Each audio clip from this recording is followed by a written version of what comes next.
Mes chers compatriotes, le 24 mars 2024, le peuple sénégalais a fait le choix de la rupture et de la transformation systémique en m'élisant au premier tour de l'élection présidentielle. Ce scrutin historique, tenu dans un contexte de recul de nos droits fondamentaux les plus élémentaires, fut imposé par un peuple debout, un peuple qui a préféré le courage à la résignation. Cette confiance populaire m'honore et inspire la détermination de la politique de la nation que la Constitution me confère. Elle m'inspire dans la mission que j'accomplis pour penser notre avenir commun et pour rompre avec les méthodes de gouvernance anachroniques au regard des exigences renouvelées de notre société politique.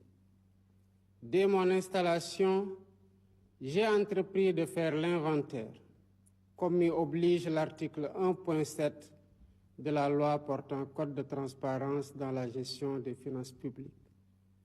Les résultats de l'audit soumis à ce jour à la Cour des comptes pour validation font ressortir une gestion publique empreinte de légèreté qui a occasionné des dérapages volontairement cachés dans la gestion des finances publiques avec une évolution incontrôlée de la masse salariale, de la dette et des intérêts de la dette, une non-maîtrise des subventions et un dérapage dans les tirages sur les ressources extérieures.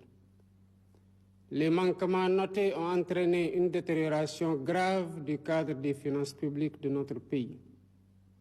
Le gouvernement, après échange avec les partenaires techniques et financiers et les autres partenaires, reviendra largement sur le sujet et le rapport approuvé par la Cour des comptes fera l'objet d'une publication. D'ores et déjà, je tiens à assurer que les responsabilités seront situées à tous les niveaux de la chaîne administrative et politique.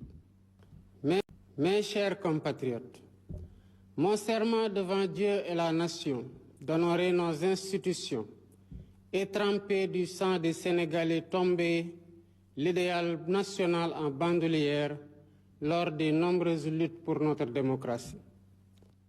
Malheureusement, la majorité parlementaire a décidé de ramer à contre-courant de la volonté du peuple sénégalais, pourtant clairement exprimée au soir du 24 mars 2024.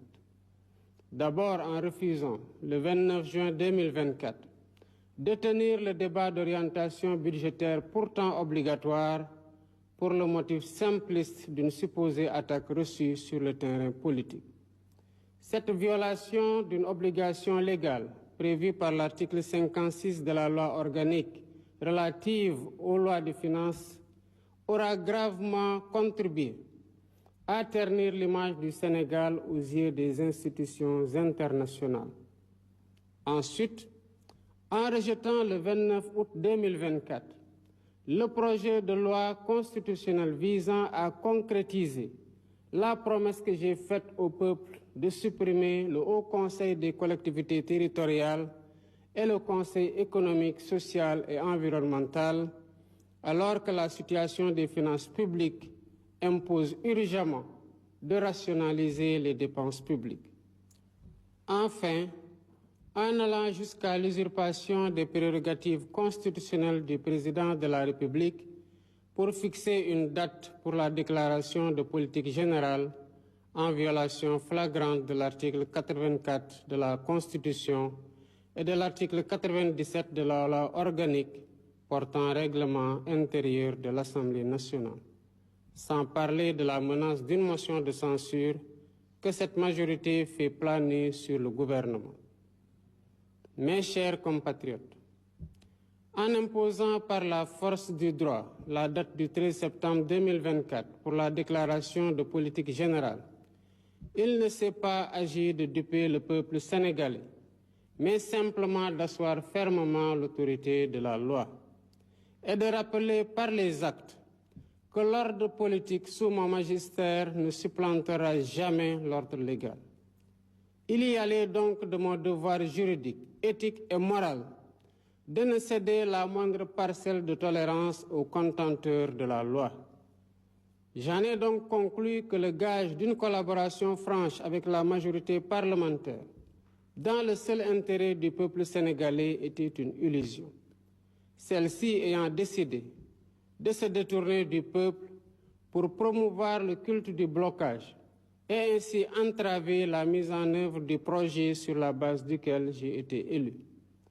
Voilà pourquoi, en vertu des pouvoirs qui me sont conférés par l'article 87 de la Constitution, et après avoir consulté le Conseil constitutionnel sur la bonne date, le Premier ministre et le Président de l'Assemblée nationale sur l'opportunité, je dissous l'Assemblée nationale.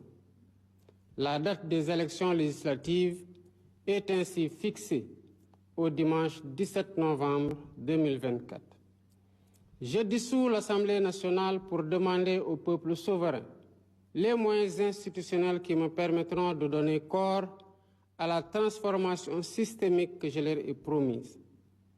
Aujourd'hui, plus que jamais, l'heure est venue d'ouvrir une nouvelle temporalité à notre quinquennat. L'article 3 de notre Constitution rappelle, après avoir consulté le Conseil constitutionnel sur la bonne date, le Premier ministre et le Président de l'Assemblée nationale sur l'opportunité, je dissous l'Assemblée nationale. La date des élections législatives est ainsi fixée au dimanche 17 novembre 2024. Je dissous l'Assemblée nationale pour demander au peuple souverain les moyens institutionnels qui me permettront de donner corps à la transformation systémique que je leur ai promise. Aujourd'hui, plus que jamais, l'heure est venue d'ouvrir une nouvelle temporalité à notre quinquennat. L'article 3 de notre Constitution rappelle